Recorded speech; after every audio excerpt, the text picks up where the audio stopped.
Welcome. This is Fundamentals of Micro and Nanofabrication. My name is Swayam Prabha from IIT Bangalore, and today we are going to discuss the next chapter in our ongoing series on physical vapor deposition. We shall look at sputtering, and this is under the larger module of additive processing. So, the basic idea of sputtering was something that we covered in the introductory lecture that we started with. Let me grab my pointer. And the idea is fairly simple. So, once again we have plasma. So, you might be seeing a theme here, right, that whenever we have to provide energy, we can either provide energy thermally. So, evaporation was an example of that. But another thing that is often tried is to provide the energy electrically through either through the formation of plasma, either through DC or RF, right. So, sputtering is essentially a version of that. So, you are doing physical vapor deposition, but the energy is not being provided thermally, but electrically. So, plasma, as you know, is nothing but ionized gas. So, in this case we start with argon. You could have chosen another gas, but argon is just an inert gas and also a heavy gas. So, it suffices. So, we have argon, and because it is a plasma, this is ionized argon, and there is an anode and a cathode. The argon being positively charged is attracted to the cathode, and it comes with some amount of speed, right, because it comes with some amount of acceleration and it bangs on the surface of the cathode. This banging is strong enough or hard enough that certain particles get ejected from the metal surface or the target surface. In some sense, it is very similar to if you take a hammer and you start beating on a surface, say a wooden surface, or you start beating on a stone surface, you will see chips flying out, right. So, it is exactly the same process, but having at a microscopic level. So, individual atoms or clusters of atoms get ejected. These do not have any charge. They are neutral, so they are not unaffected by this electric field. They just go from high concentration to low concentration, which means they go from target to the substrate. This process is often line of sight and related to mean free path and a few other things that we have discussed before. This process is fairly inefficient of argon bombardment. So, most of the energy actually goes as thermal energy. So, you must have some water cooling to cool the target down, otherwise the target starts heating up and in fact even melting in extreme cases. There are certain groundings to make sure the electric field lines are contained, and there are certain things, additional things that are done to make sure that plasma is self-sustaining, but those are details we shall look at later.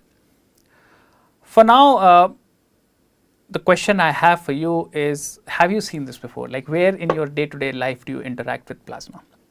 And to give you a hint, this is what a plasma looks like. So, this is an actual photograph of a sputtering gun, and this glow that you see is actually the glow due to the plasma that has formed on top of this sputtering gun. This pink layer is basically the metal target which is getting bombarded. So, it looks like a ring, but it is actually a whole surface. This whole surface is getting bombarded with argon. So, where have you seen this before? Well, this is what is the concept behind fluorescent light.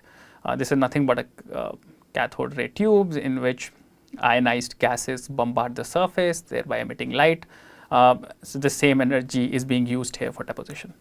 The simplest sputtering and probably the oldest sputtering is DC sputtering. The idea here is very simple. You apply a very large bias. The bias is high enough to actually cause the air to break down.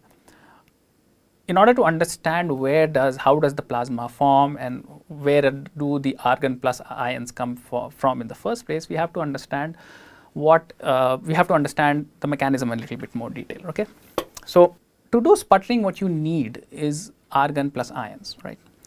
And argon plus ions don't exist because what you flow inside the chamber is uncharged or neutral argon gas, which is nothing but just a collection of argon atoms, right?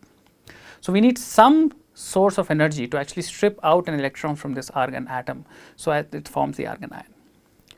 That source is typically the electron, okay, but that is a chicken and egg problem, right? Where do you get the electron? So, the way it works is that an uncharged argon atom interacts with a very high speed electron, causing it to ionize and then forms two electrons. So, it starts with one electron and forms one extra electrons. Now, this is in some sense sort of a chain reaction type mechanism where the emergence of one electron causes an amplification, and so you have several electrons. Those several electrons cause cascading ionizations, and ultimately if this whole thing is self-sustaining or above a certain critical critical size, it would become self-sustaining and plasma.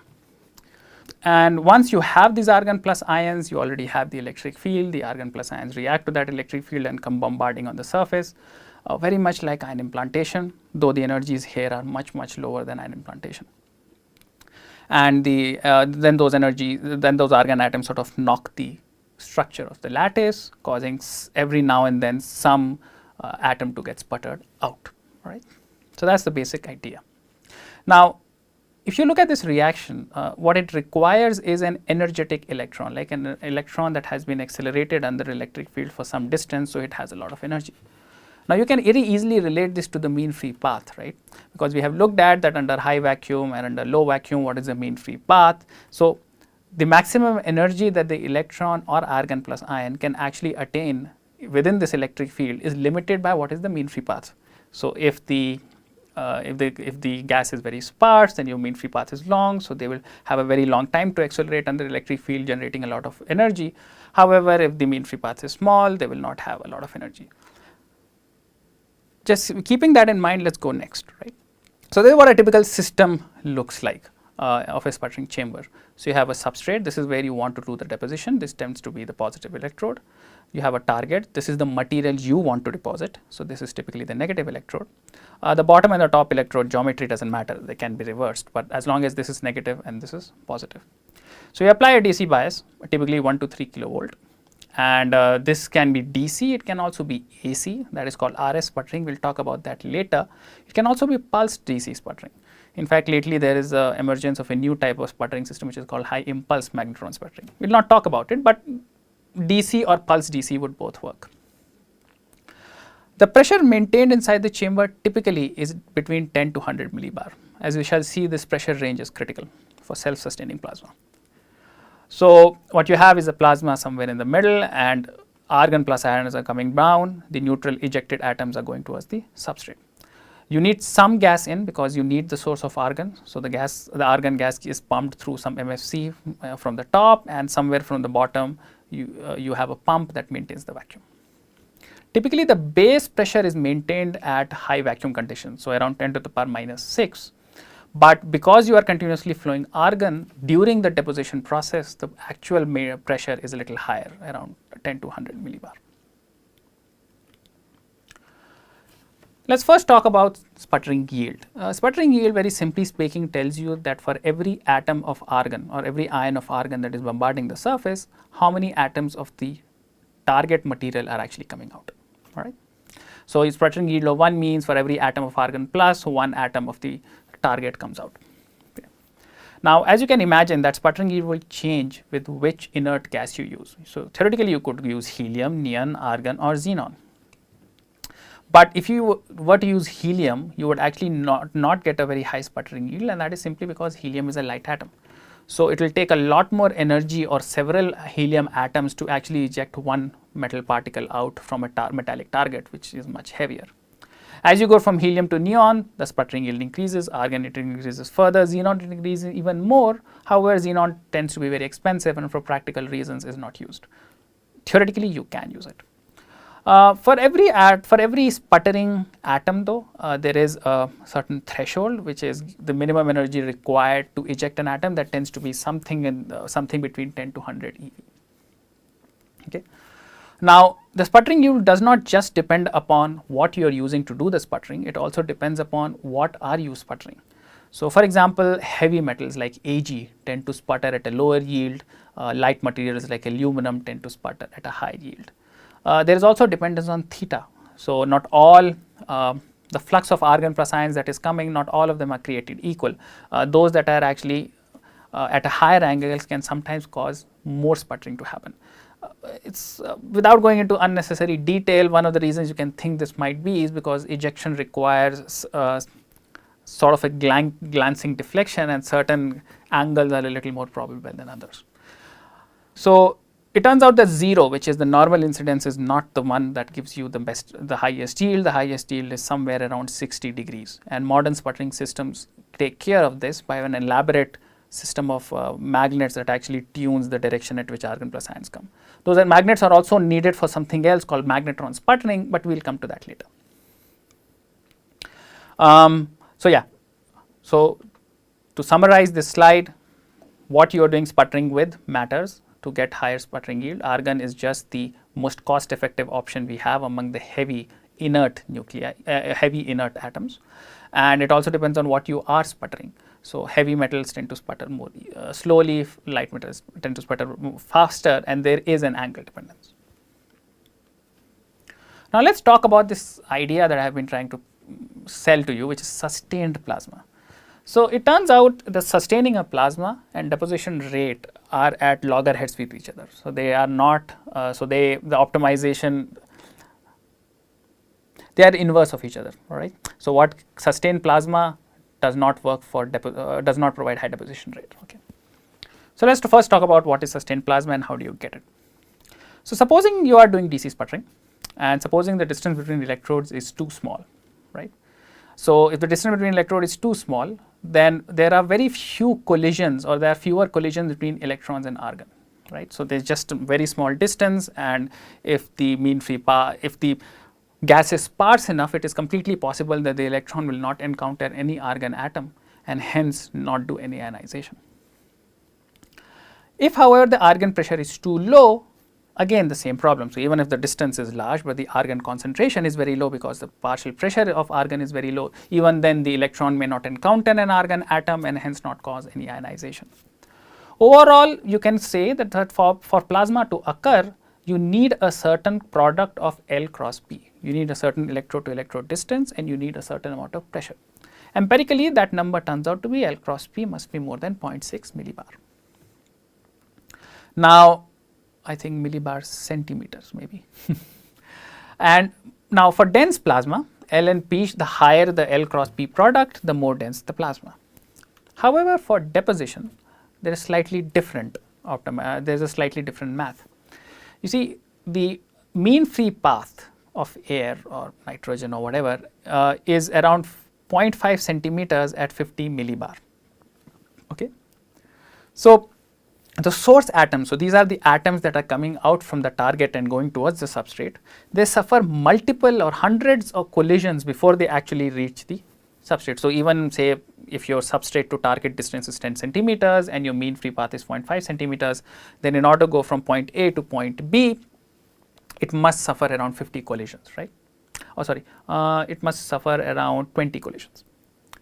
So that each collision is can be a glancing angle collision, and just like in evaporation rate, each collision reduces the material usage and leads to lower deposition rate. Same say in sputtering, each collision sort of reduces the probability of this neutral atom making its way to the target, so making its way to the substrate, and reduces the deposition rate.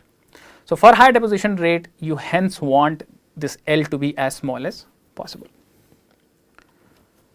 However, you also L to be as small as possible, or this P to be as small as possible. So rate is inversely proportional to the L cross P product, right? So for sustained plasma, you want L cross P product to be large. For high deposition rate, you want L cross P product to be small. These are opposing requirements, right? And that is one of the reasons why it's very hard to get reasonable deposition rates as high as in evaporation in simple sputtering systems. This is the same thing is being demonstrated in this on this very nice graph from a book by Milton Oring. This book is, by the way, freely available on the web as an e-book by the publisher. I urge you to read it. It's a remarkable read. So this is the same thing that we just discussed is shown here. So you have sputtering yield and relative deposition rate on the right hand side. You are looking at the current, which is nothing but ion flux inside the sputtering chamber on the left hand side. And you see that under typical sputtering conditions, you actually get this U-shaped curve, right? At very small argon pressure, you don't have, you have high sputtering yield, but you don't have enough plasma or enough discharge current. Sorry, you have large discharge current, but you don't have enough sputtering yield. And at very high pressures, you have a lot of sputtering yield, but you don't have any discharge current, which means you don't have any plasma.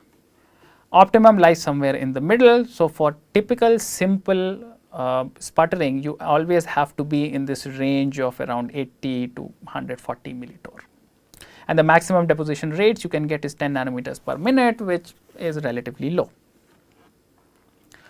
Now, this would have been the end of the matter, except people are smart. So, somebody came up with the idea of using magnet to enhance or change this optimization.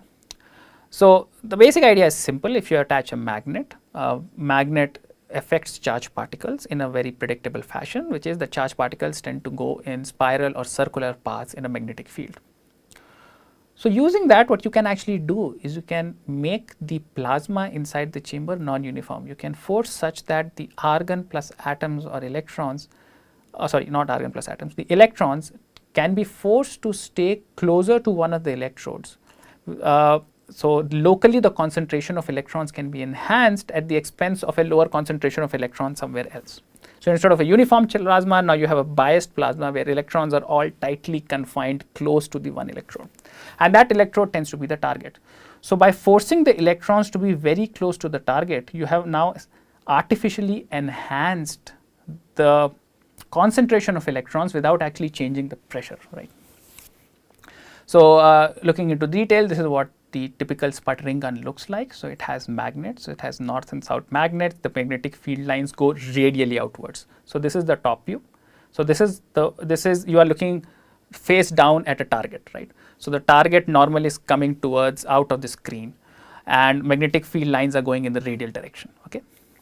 Looking from the side, this is what it looks like. So, magnetic field lines are coming out, so it's a plus sign, and electric field is in this direction. So, the electrons are pushed in the opposite direction.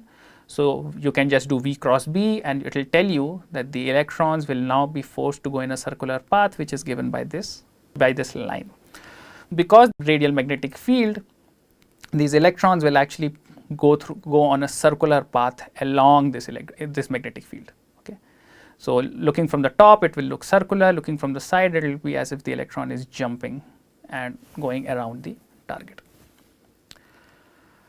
This is a 3D view of what we just discussed. So, whether the target is circular, rectangle, does not matter, but there is a path. There is a path of electrons actually hopping on, and when you look at a used sputtering target, you can actually see these erosion lines. These erosion lines represent the path of the electron where most of the electrons are confined. Okay. Now, wherever the electrons are confined, that is the area where a lot of plasma will happen, simply because the electron have a high probability of colliding with an argon atom and forming the argon plus ion, and that argon plus ion will then bombard the substrate to eject more material. So, you get these erosion lines there. Now, one question to ask is, what level of magnetic field do you need, and doesn't the magnetic field also affect the argon plus atom, right? It's ion, it's not just affecting electrons, it's much also affect the argon plus ion. So, for that, let's go to some basic physics. The bending radius under a magnetic field satisfies this relation. At around VD of 100 volts and magnetic field of around 100 Gauss, you can calculate that the radius of electron is 0.3 centimeters. So, that's a very small number, right. So, the electrons are very tightly confined, but the radius of rotation for argon plus atoms is 91 centimeter. That's a very long or very large circle. Practically speaking, for typical substrate target distances, the argon plus ions are essentially going straight, right. I mean, they have such a small curvature that for all practical purposes is negligible. So, the magnetic field is purposefully chosen to be a value that argon plus ions are barely affected, but the electrons are confined, and the reason the difference between these two simply comes from the mass. Argon plus ions are much heavier, so it's much harder to bend them. Electrons are much lighter, it's much easier to bend them. So, what is the net effect of magnetron versus non-magnetron sputtering? So, that is what is there in this figure. So, if the maximum you could get with a non-magnetron sputtering was around 10 nanometers per minute and you needed to be at around 100 millitorr pressure, introduction of a magnet A reduces the pressure to around 1 millitorr or so, and also allows you much higher deposition rate of around 1000 nanometers per minute, which is a significant improvement for very minimal cost. A lot of these magnets that are there in sputtering chambers are simple neodymium magnets, which are relatively cheap and easy to install. Next, let's talk a little bit about RS sputtering. What is it and why is it required? So till now we have discussed DC sputtering, and you can imagine it will work perfectly fine for targets that are conducting, but for targets that are insulating, supposing silicon dioxide or even aluminum oxide, they may not work very well, because most of the voltage would fall across the thick insulator. So there would just not be enough voltage across the plasma to do any ionization, right. So all the voltage will be dropped across the insulator. Or to think another way, what will simply happen is all the bombarding argon plus atoms would create a positive charge on the surface, and unlike a conducting material which will discharge discharge and remove that charge away, an insulator cannot do that. So all that positive charge will pile up on top surface of the target, and that positive charge will then prevent further argon plus ions to bombard. So ultimately the plasma will extinguish or the sputtering will stop, because the target will just charge up. The simplest solution to this conundrum is to not use DC bias, is to use RF bias or an oscillating bias. So as you would know that a capacitor cannot conduct DC current, but a capacitor can conduct AC current. So using RF, by dumping RF power instead of DC power, you can actually create plasma even on insulating targets. So often for oxides, nitrides, or any material that you expect to charge up a lot, you can use RF sputtering. Okay. Now, what frequency are we talking about? So at very low frequencies, say around 100 kilohertz, both ions and electrons react to switching voltages, because the speeds are slow enough that heavy argon and light electron both can respond. At high frequency, which is more than a megahertz, ions cannot keep up. The inertia of argon plus becomes so large that the rate at which you are switching the bias is so fast that only electrons are able to react. The argon plus ions just stop reacting. Typically, RF sputtering is done at a 13.5 megahertz, which is in this regime. Okay, so only electrons react, argon plus ions do not, and that has important consequences. So here's one important consequence. How do you at all get a deposition, right? So because if you really think about it, for half the cycle, you are bombarding the target with argon plus ions, right? In the other half of the cycle, the bias reverses, right? So now bombarding the substrate with argon plus ions. So all things being equal, you deposit in one half of the cycle, you etch in the other half of the cycle. Why should there be any net deposition, right? Why should at all there be net deposition? The answer is that the things are a little more complicated.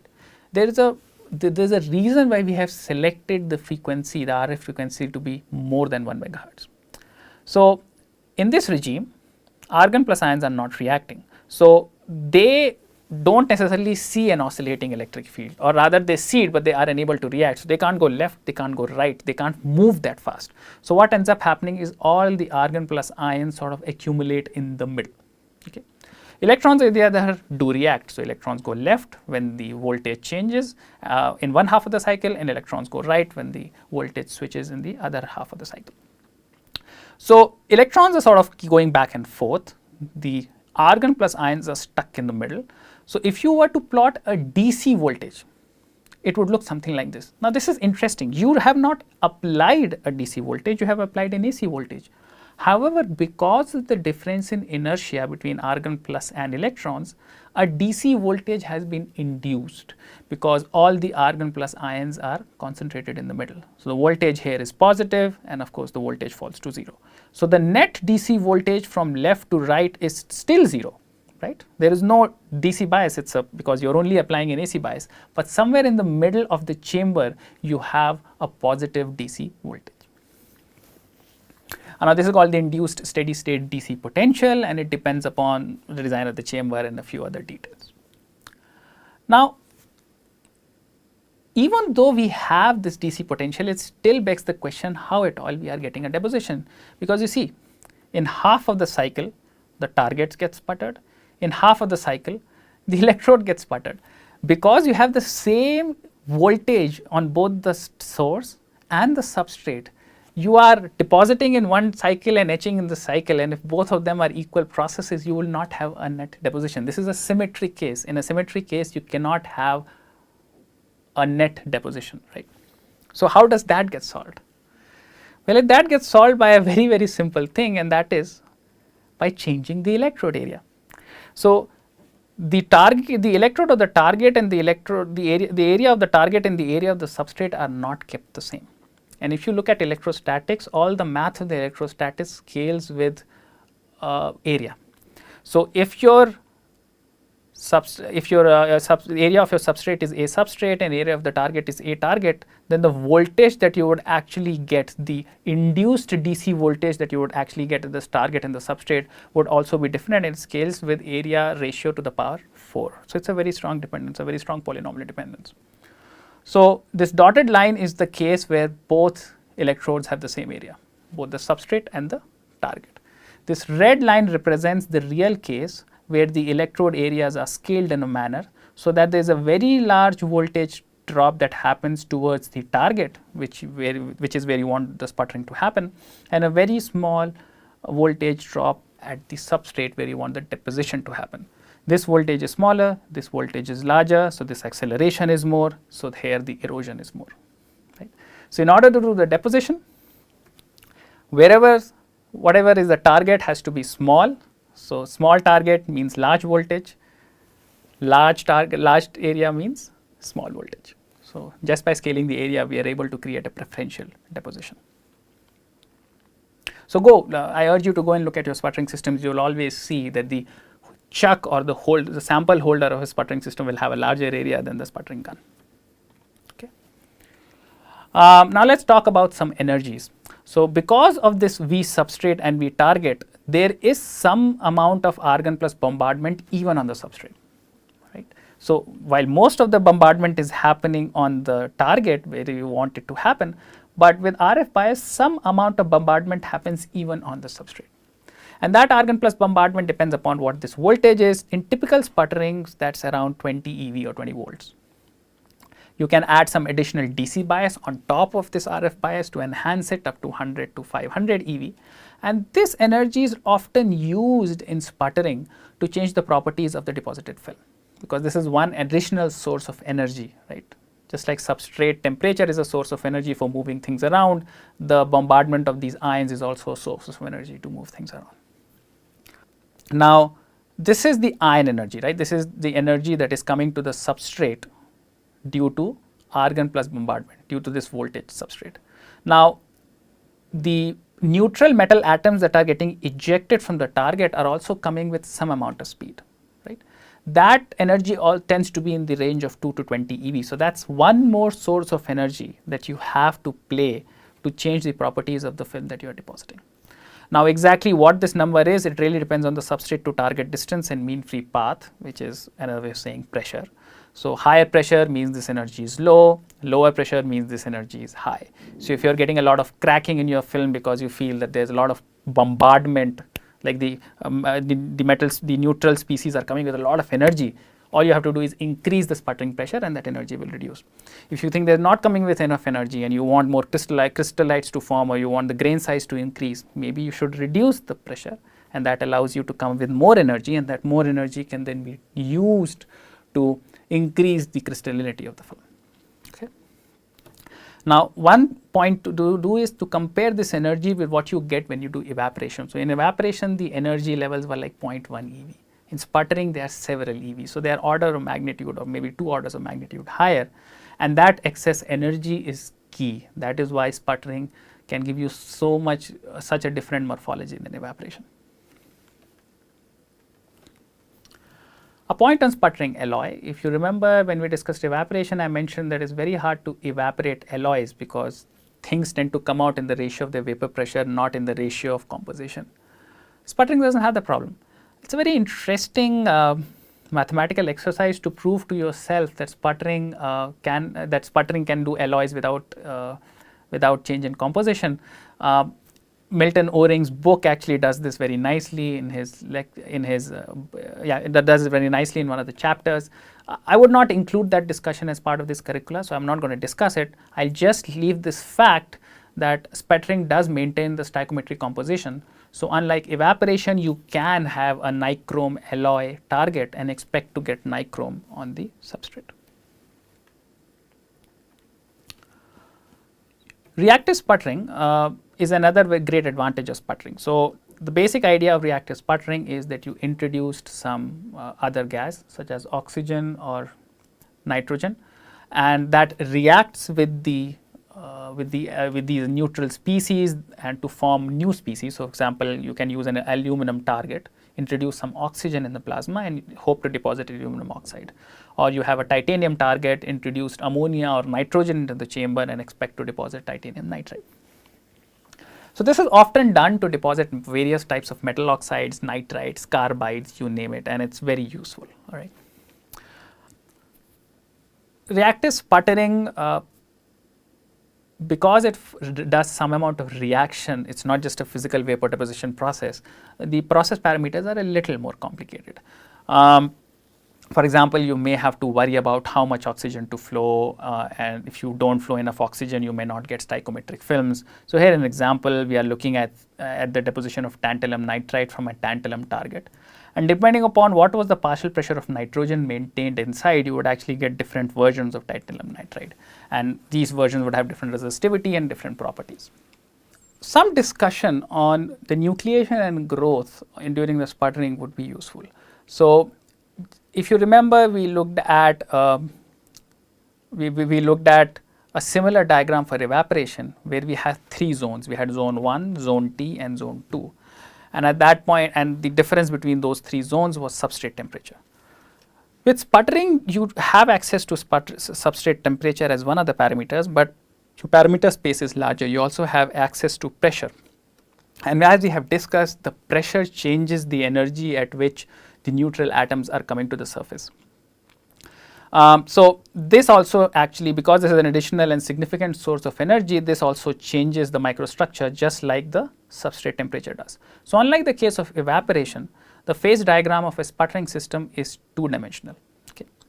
Now, first let us look at this axis, because this axis is very similar to what you see in evaporation, where if you are below 30% of melting point, you tend to be in zone 1 and then transition into zone T, and if you are at more than 0.5 times the melting point, then you tend to be in highly crystalline zone 2. Okay. And the reason for that is obvious. As you are going to higher temperature, you are providing more and more energy for surface diffusion, which allows the incoming atoms to rearrange themselves and get into the lattice position and give you a more crystalline film. And in zone T, there is this competitive growth that happens where some 1 or 2 orientations sort of kinetically win over the other. So, initially you have different types of orientations, but if you grow thick enough film, 1 or 2 orientations will win out. Now, the thing to understand additionally, the complication that is on top of that is the effect of pressure. So, as you increase the pressure, the mean free path becomes smaller. As the mean free path becomes smaller, the atoms suffer more collisions and thereby lose more energy. So, as you reduce the pressure, you increase the energy of the incoming atoms. Because they have higher energy, they can do what could have been done at a higher temperature, right. So, at the same, the one way to think about it, as you are reducing the pressure, the temperature at which you do zone T tends to reduce, because you have now higher energy, and that higher energy means you do not need to get that energy from substrate, you now are getting that energy from the electrical power. So, all that happens is that this zone, the range of zone 1 reduces, becomes narrower, the zone T comes to lower temperatures, the zone 2 comes to lower temperatures, and zone 3 comes to lower temperatures. So, this is how people sort of play with morphology of the deposited film given access to pressure and temperature. These conditions become significantly more complex when you are trying to do reactive sputtering, but that is something that we will not discuss in this course.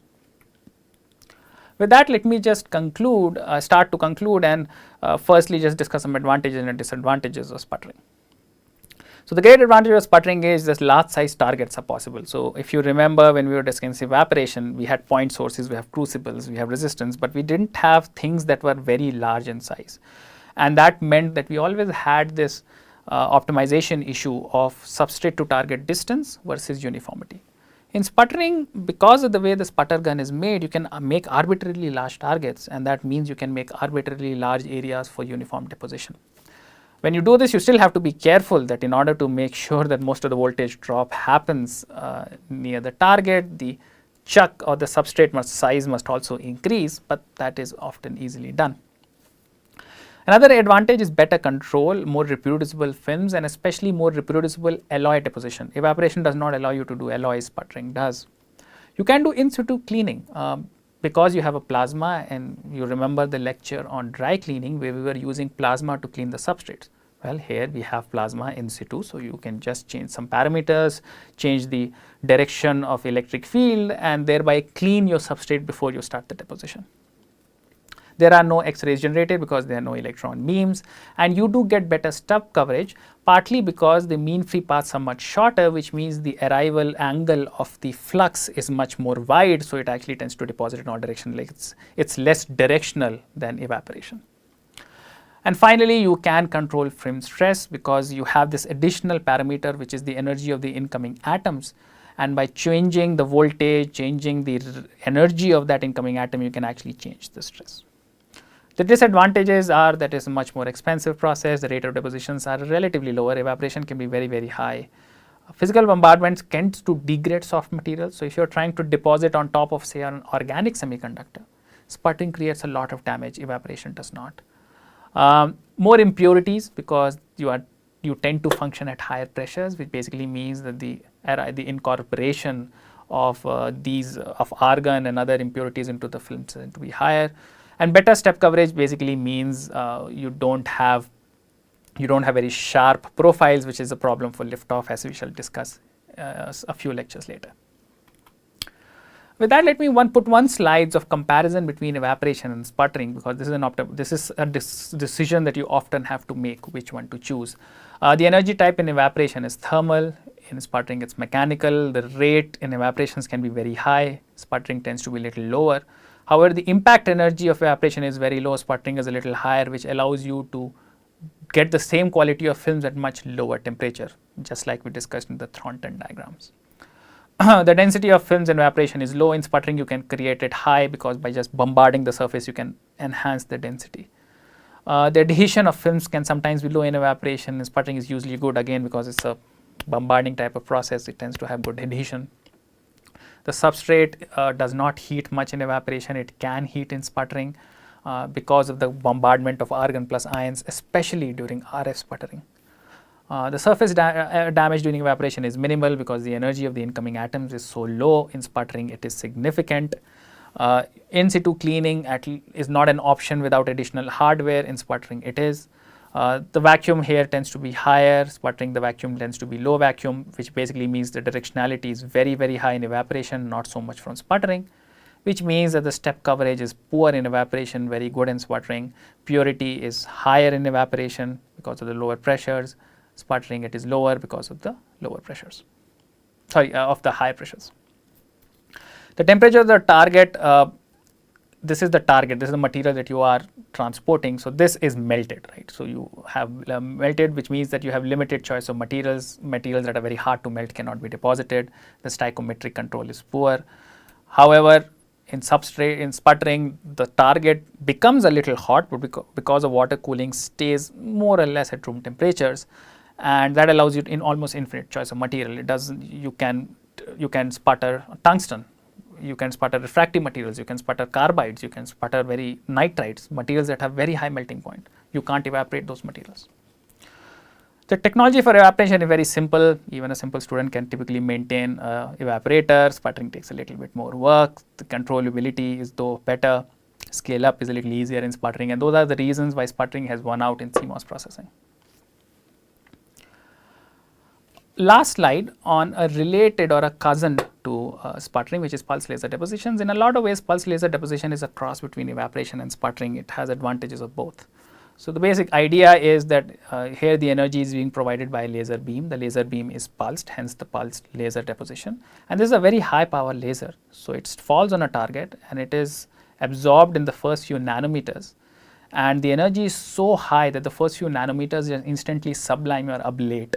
And they don't just ablate, but their electrons are stripped away, so they ionize. So they actually form a laser plume which has plasma and gases. And that laser plume expands, deposits on the substrate and extinguishes. There is no sustained plasma here because it's just one shot. But then another shot of laser comes in, another shot of laser comes in. So every time you sort of evaporate or ablate the top few nanometers of the target, which gives you an amazing amount of stoichiometric control. Which allows you to deposit films that are otherwise very hard to deposit during sputtering and evaporation. But the things to notice, however, here is that the laser tends to be very intense. So the intensity of the laser tends to be in joules per centimeter square, so which is a very high amount of power in a very small area. Also, scale up is a little issue. Even commercially, very few tools are available that can do uniform deposition over 6 inches. So that's a challenge. It's still an R&D tool, not so much a commercial tool. With that, we come to the end of the discussion on sputtering. Next, we shall look into a little bit more detail of the art of metallization. So through evaporation and sputtering, we know how to deposit metals, but there's a little bit more processing information that you have to understand in order to make good contacts to devices. So we'll have one lecture which we shall devote to that. We shall also understand issues such as electromigration. Thank you.